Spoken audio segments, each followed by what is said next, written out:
You scroll past midnight again, eyes dry, mind numb, chasing nothing. Another video, another click, another dopamine whisper promising relief that never comes. You tell yourself it's harmless fun, just unwinding after a long day, but somewhere deep in your chest you feel it, a quiet draining, a slow erasure of the man you thought you'd become. What if the real trap isn't the content itself, but the invisible loop it creates, rewiring your brain one micro-reward at a time, turning ambition into inertia and presence into phantom living?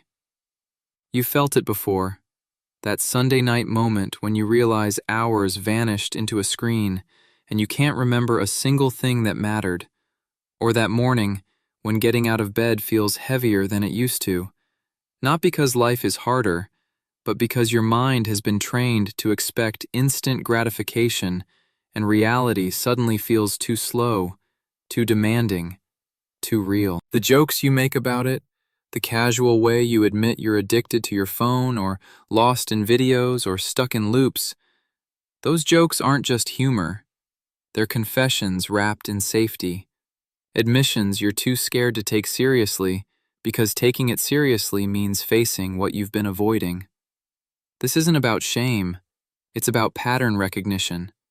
Because what's happening to you right now, this silent siphoning of focus and drive, it's not random, and it's not new.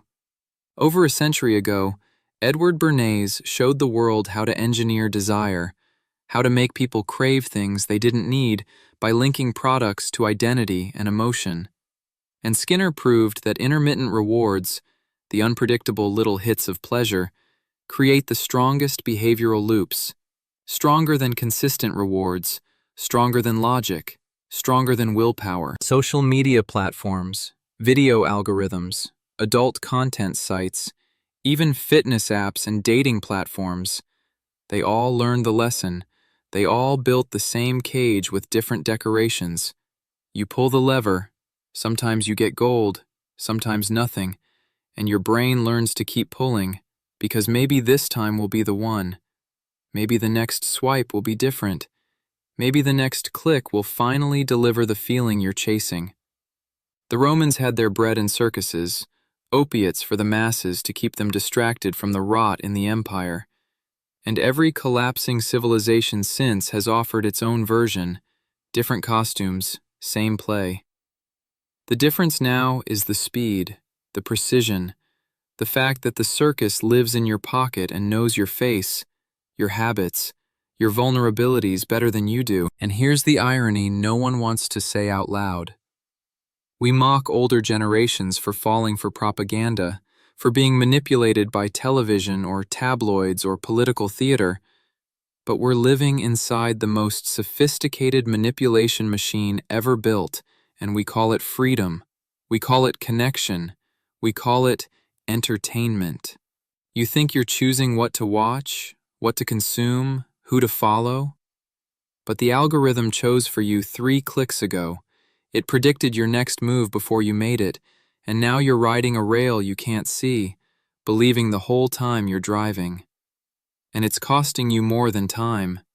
It's costing you the sharpness you used to have, the ability to sit with discomfort, to build something slowly, to be alone with your thoughts without reaching for a screen. It's costing you the relationships you're half present in, the conversations you nod through while your mind replays a video you watched an hour ago, the moments you'll never get back because you weren't really there. It's costing you the version of yourself that used to have goals that felt real, dreams that didn't need constant validation, a sense of direction that wasn't borrowed from someone else's highlight reel. You feel it when you try to read a book and your eyes glaze over after 2 pages, when you start a project and abandon it because the dopamine delay is unbearable, when you look at your screen time report and lie to yourself about what those numbers mean. The trap isn't just that you're consuming, it's that you're becoming what you consume. Your attention span shaped by 15-second clips, your self-worth measured in likes and views, your sense of masculinity defined by comparison to men who only exist in curated frames. You've been taught to chase more, to optimize, to perform, to never sit still. And the exhaustion you feel isn't from working too hard. It's from running in circles inside a cage you built one click at a time. But here's the shift. The moment the machinery becomes visible, it loses half its power. The second you name the loop, the second you see the pattern for what it is, you stop being a passenger and start being a witness. And witnesses have choices. You don't need to delete everything, go off grid, or become a monk on a mountain. You just need to reclaim your attention, one conscious decision at a time. Start with the morning, the first 30 minutes after you wake up, that window before the world demands anything from you. And instead of reaching for the phone, sit with the silence, feel the discomfort. Let your mind stretch out without distraction. It's awkward at first, almost painful, because you've trained yourself to avoid that space. But that space is where you meet yourself again. That's where clarity lives, where intuition whispers, where the voice you've been drowning out finally gets to speak. You'll start noticing how much of your day was on autopilot, how many hours you gave away without permission. And once you see it, you can't unsee it. The algorithm will keep trying, it's designed to, but now you're awake, and awake men don't stay in cages long. You're not broken, you're not weak, you're not behind. You're just waking up from a system designed to keep you asleep.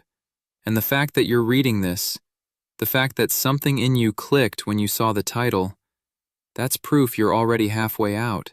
The screen fades, the loop loosens, and what's left is the question you've been avoiding. Who are you when no one's watching, when nothing's scrolling, when the noise finally stops? If this hit you somewhere real, if you felt the mirror turn, like this video, subscribe, and let's keep pulling back the curtain on the things no one wants you to notice.